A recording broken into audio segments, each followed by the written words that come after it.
Emeka always chose the seat at the very back of the classroom, right by the window where the world felt wider. He would stare outside when the lessons became too difficult to follow. Lost in the movement of the trees, his uniform was thin and faded, his sandals worn to the sole, and his bag looked like it had lived many lives.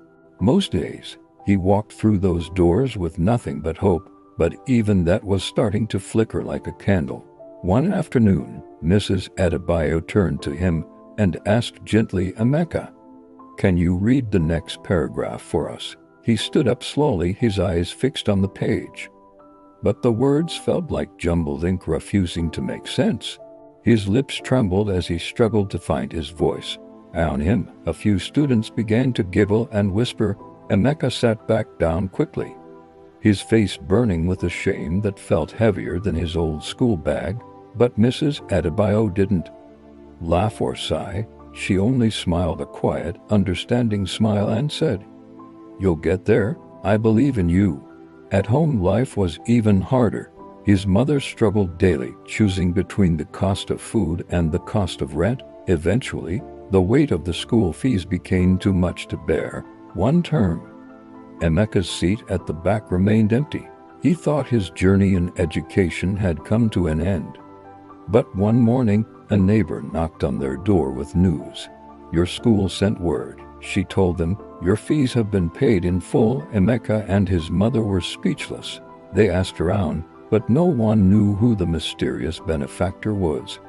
With a second chance, Emeka returned to school. When he arrived, a new set of books waited for him on his desk. His name was written neatly inside the cover. Mrs. Adebayo handed him a fresh uniform and said simply, "Now you have no excuse not to shine, Emeka." She stayed late every day to help him read.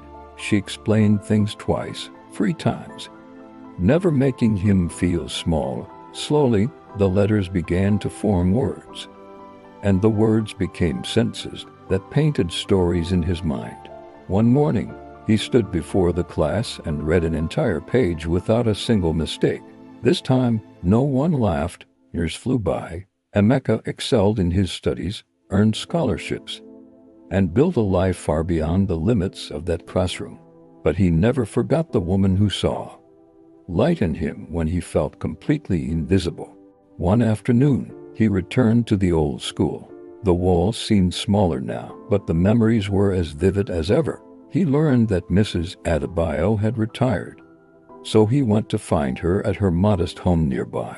He found her sitting under the shade of a mango tree, reading a book just as she used to do.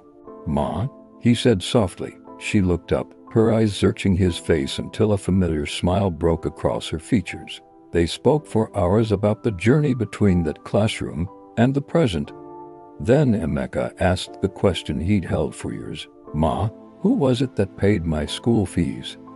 Back then, he watched her face closely, seeking the truth. She paused, the silence filled only by the rustling leaves. Then she gave that same quiet smile and said, "It doesn't matter." In that simple answer, Emeka saw everything: the extra hours, the silent sacrifices, and the love she never asked to be repaid. "You changed my life," he whispered, his eyes filling with tears. He reached out to take her hand. She shook her head gently. "No, Emeka, you changed your own life. I only reminded you that you could." That day, Emeka made a promise in his heart. He would become that same quiet light for someone else in need, because sometimes the greatest acts of kindness are the ones no one ever sees except the one whose life is forever changed.